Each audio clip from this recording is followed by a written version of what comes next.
Ustaz, Kristian ni bukankah dia dulu daripada Islam? Dan ajaran Nabi Isa, dia daripada Nabi Isa. Kenapa dianggap dianya keluar daripada Islam? Boleh Ustaz terangkan sikit? Baik, ya.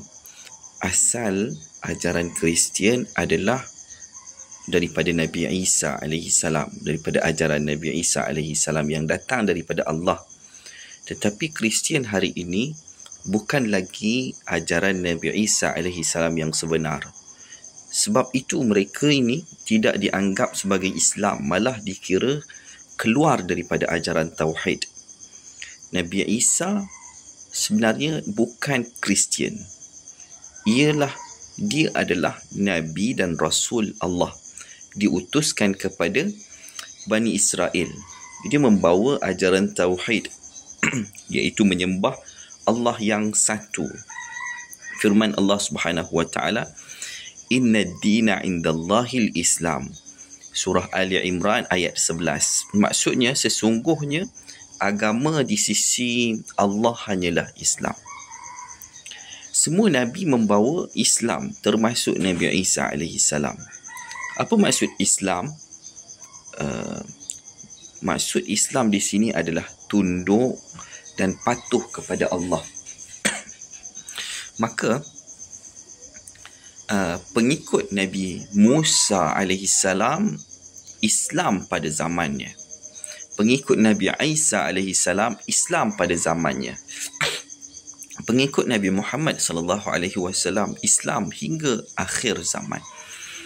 Bila bermulanya Kristian adalah bukan agama Nabi Isa AS, tetapi muncul selepas Nabi Isa AS diangkat.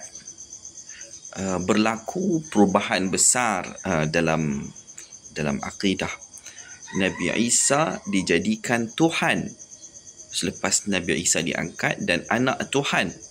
Konsep Trinity, penebusan dosa melalui salib, semua ini tidak pernah berlaku ataupun diajarkan oleh Nabi Isa AS.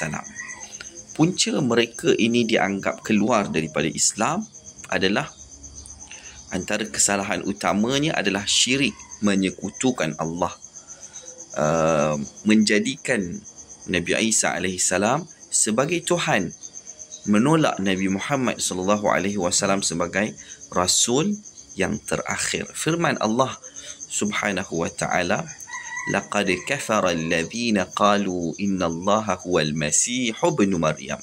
Surah Al-Maidah ayat 72. Sesungguhnya kafirlah orang-orang yang berkata Allah itu ialah Al-Masih, anak kepada Maryam. Ucapan Nabi Isa AS sendiri, "Inna Allaha Rabbi wa Rabbukum fa'buduh, hadha siratun mustaqim." Surah Al-Maidah ayat 72. Maksudnya, sesungguhnya Allah ialah Tuhanku dan Tuhan kamu, maka sembahlah dia, inilah jalan yang lurus. Injil asal dia bukan Bible hari ini.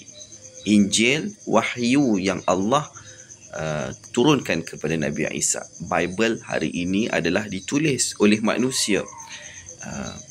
Banyak versi, banyak percanggahan. Firman Allah Subhanahu wa ta'ala, "Yuharrifuna al-kalima am mawadhi'ih." Maksudnya dalam surah Al-Maidah ayat 13, mereka mengubah perkataan-perkataan wahyu dari tempatnya. Mereka ini penolakan akidah salib.